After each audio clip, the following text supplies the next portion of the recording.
Hey everybody, welcome back to the Bible Tidbits YouTube channel. I'm glad you joined us today. And as we jump in, I got a question I want to lead off with, and that is this. Have you ever wondered why when you are reading in the New Testament and it quotes an Old Testament passage, it doesn't always look directly like what you would see it in your Old Testament? That is, like, the quotation, it seems to be exact, but it doesn't look exact. You ever wonder why that is? Well, that's what we're going to get into today when we are answering the question of what is the Septuagint. And I actually brought my copy of the Septuagint right here. It's actually 2 volumes. This thing is massive. And so the Septuagint is a Greek translation of the Old Testament. So the Old Testament was written in Hebrew, and the Septuagint is a Greek translation. It was translated somewhere between the 3rd and the 1st centuries BC. So yeah, that's before Christ. So this is a translation of the Old Testament before Jesus came to earth. So that makes it very old, right?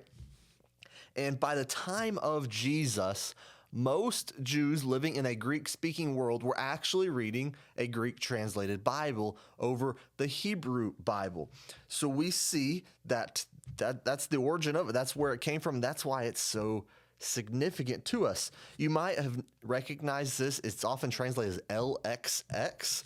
If you see the footnotes in your Bible, little translator notes, it might say LXX. And basically what that stands for is 70. And in the history of the Septuagint, it is based on the 70. So 70 scribes came together and translated the Old Testament into Greek. It was actually probably a little over 70. Some believe 72. I think I've heard 73 before, but they translate as the 70. So LXX is what the Septuagint is, often in the footnotes of your Bible.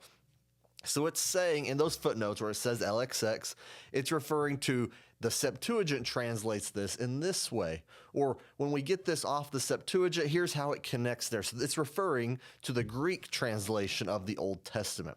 And why we use this so much is because of how old it is.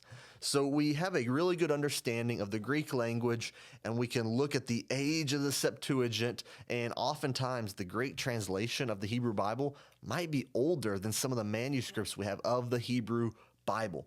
So that really helps us whenever we're putting our Bible together, or say we put art together, when textual critics do this, because they are the masterminds behind this, but I appreciate what they do. And to answer that question, we led off with, why do sometimes the quotations of the Old Testament in the New Testament not look exactly? It's because oftentimes the New Testament authors were quoting the Septuagint, the Greek translation, not the Hebrew. And so we see it come out just a little different. Still the same thing. When you read them side by side, you're like, well, that's obviously the same thing, but the wording's just a little bit different. It's because that's what they were doing. It's even believed by some, and I think I fall into this camp, that Jesus probably used the Septuagint, not the Hebrew Old Testament. And just the culture and the realm, that's what they used. So it's very neat, and whenever you see LXX, that's what it's referring to. So I have my copy here. It is massive. This is volume 1, and it is essentially like, here's the book of Judges in Greek. That's all it is. And this is a reader's edition, so it's got rare vocabulary down at the bottom, because there is some vocabulary in it that doesn't necessarily occur in our New Testament, just because the Old Testament is so much larger. But this is very helpful to understand the Septuagint because of its historical significance. So when we're talking about the historical reliability of the Bible, the Septuagint plays a big part in that. It's the first translation, truly, of the Old Testament. It's the Bible of the early church. It's the Bible that was primarily used in Jesus' time, and it holds a significant spot in history because of that. And so that's why I think you should know what the Septuagint is. It might not be something you dive into, but it answers a lot of questions that we often come up on whenever we are reading the Bible. So if you know Greek, I will link this Septuagint down below. The 2 volume, I mean, it's a hefty thing. but it's so valuable just to kind of grasp what the historical culture of.